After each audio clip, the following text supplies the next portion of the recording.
Today I'm going to show you how to read every word you're saying in a presentation directly off of a note card without anyone knowing that that's what you're doing. How can we do this? Is it magic? No, it's video. Let me show you how it's done. How did songs from long ago come on? Hi, I'm Billy Davis. I'm a lawyer who spent years defending clients in business and industry from lawsuits. You know, in that whole time, I've never met anybody who's enjoyed being sued, which is why I teach employees and management the skills necessary to mitigate their litigation risk. Last week, we talked about how you could maintain eye contact with your virtual audience in a really authentic and engaging way. Today, we're going to talk about how to use notes without anyone knowing that you're using notes.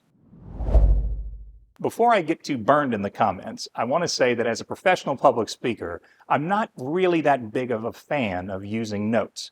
It always pays real dividends to spend the extra time necessary to make sure that your presentation is organic and fluid, and you can do that better if you're not reading directly off of a notepad. By freeing yourself from your script, you leave yourself in a position to interact with your audience on the fly. It's genuine.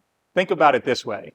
The most important conversations you've had in your life, you probably haven't been reading off of a note card. That said, all of us have to make complicated presentations from time to time, and you just can't memorize all of the detail.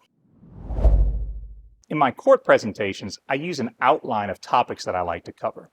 That way the outline serves as a reminder of everything that I need to be sure I communicate with the judge, but it leaves me free to improvise the specific wording and to interact with the judge and other participants in the process. Other times, I might need to read to the judge a quotation from a published case or some other work. In those cases, the judge or other folks in the court will see me occasionally looking down at the lectern so I can consult my outline or read the passage. But the good news is in video, they never need to see me do that. The reason is, if we use a long room for the setup, I can place the notes directly behind the camera, and that maintains the appearance that I'm looking directly into the camera when I'm actually reading my notes. Now, last week I showed you how to use a long room to maximize the distance between the presenter, the camera in the middle of the room, and the screen on the far end of the room, whether it be a television or a projector screen. The screen will have both your participants in the video conference call and also your notes. It's the distance of the room that minimizes the amount that your eyes need to move as they look left and right and up and down while reading the notes. Because that distance is much shorter than it would be if the camera were closer to you, your eye movements are essentially imperceptible. In essence, it looks like you're staring directly into the camera the entire time, when really you're reading notes that are just behind the camera. Now, since we're talking about putting our notes on the far end of the conference room, obviously we're going to need to be able to blow them up or enlarge them so that we can see them when they're on the other side of the room. Two of the things that I've done in the past is enlarge them and have them printed out and put them on easels on either side of the television or screen at the end of the room.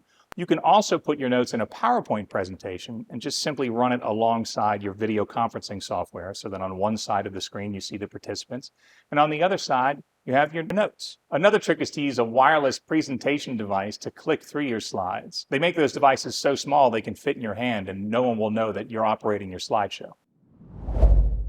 So here's how it looks when we put it all together. I'm actually reading notes that are directly behind the camera on a PowerPoint, but you can't tell. That'll wrap up this video. I hope you've enjoyed watching it, and I hope it'll teach you a thing or two that'll help you with whatever it is you're trying to accomplish. If you have any questions about anything that you've seen here, please leave a comment below. I love to read the comments, and I'll be sure to respond to you. Don't forget to click the subscribe button and click the bell so you'll be notified when I release more videos in the future. I'm trying to release a video every week. Next week, I'll release a video on how to use a green screen to give a presentation just like the weatherman. You'll be able to stand inside of your own PowerPoint presentation. Tune in to see how it's done. Until then, stay happy, my friends.